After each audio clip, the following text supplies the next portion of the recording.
A reading from the version of the world of Hermes Mercurius Trismegistus, a translation of the Hermetica by Kingsford and Edward Maitland, 1884.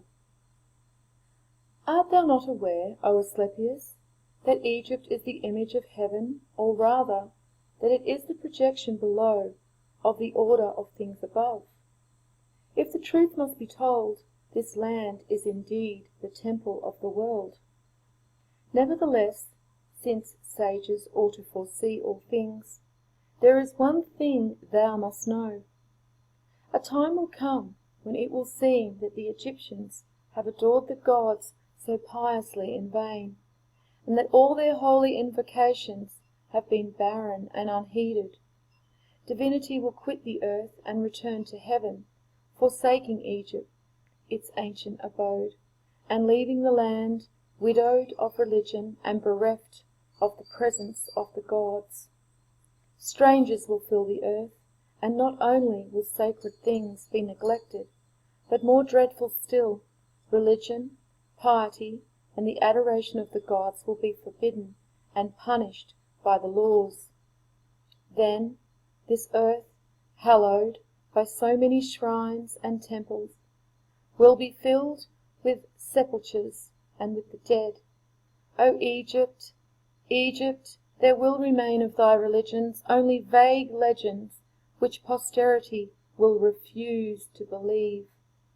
Only words graven upon stones will witness to thy devotion. The Scythian, the Indian, or some other neighbouring barbarian will possess Egypt. Divinity will return to heaven.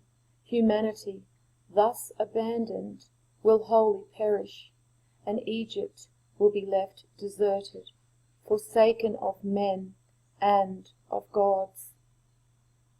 To thee I cry, O most sacred river, to thee I announce the coming doom.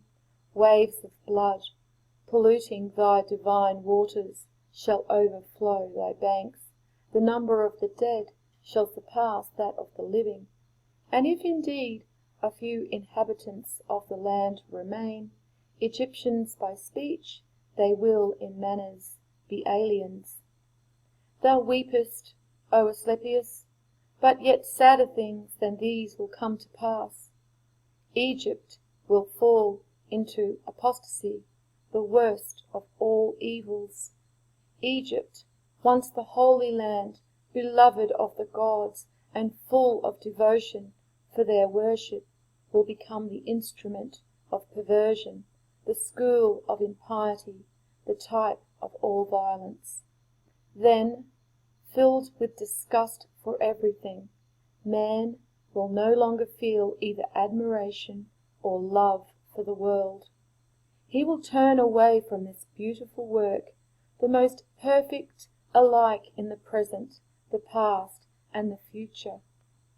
Nor will the languor and weariness of souls permit anything to remain save disdain of the whole universe. This immutable work of God, this glorious and perfect edifice, this manifold synthesis of forms and images, wherein the will of the Lord, lavish of marvels, has united all things in harmonious and single whole, worthy for ever of veneration, of praise and love. Then darkness will be preferred to light, and death will be deemed better than life, nor will any man lift his eyes to heaven. In those days the religious man will be thought mad, the impious man will be hailed as a sage, savage men will be deemed valiant, the evil-hearted will be applauded as the best of men. The soul, and all that belongs thereto, whether born mortal or able to attain eternal life, all those things which I have herein expounded to thee, will be but matters for ridicule, and will be esteemed foolishness. There will even be peril of death, believe me, for those who remain faithful to religion and intelligence. New rites will be instituted, new laws, nor will there be left one holy word, one sacred belief, religious and worthy of heaven and of celestial things. O lamentable separation between the gods and men! Then there will remain only evil demons who will mingle themselves with the miserable human race. Their hand will be upon it, impelling to all kinds of wicked enterprise, to war, to rapine, to falsehood, to everything contrary to the nature of the soul. The earth will no longer be in equilibrium. The sea will no longer be navigable. In the heavens, the regular course of the stars will be troubled. Every holy voice will be condemned to silence. The fruits of the earth will become corrupt, and she will no more be fertile. The very air will sink into lugubrious torpor. Such will be the old age of the world, irreligion and disorder, lawlessness and the confusion of good men.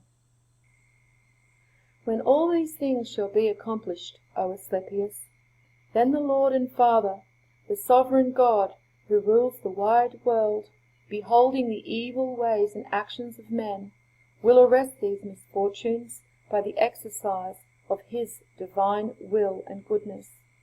And, in order to put an end to error and to the general corruption, he will drown the world with a deluge, or consume it by fire, or destroy it by wars and epidemics, and thereafter he will restore it to its primitive beauty, so that once more it shall appear worthy of admiration and worship, and again a chorus of praise and of blessing shall celebrate him who has created and redeemed so beautiful a work.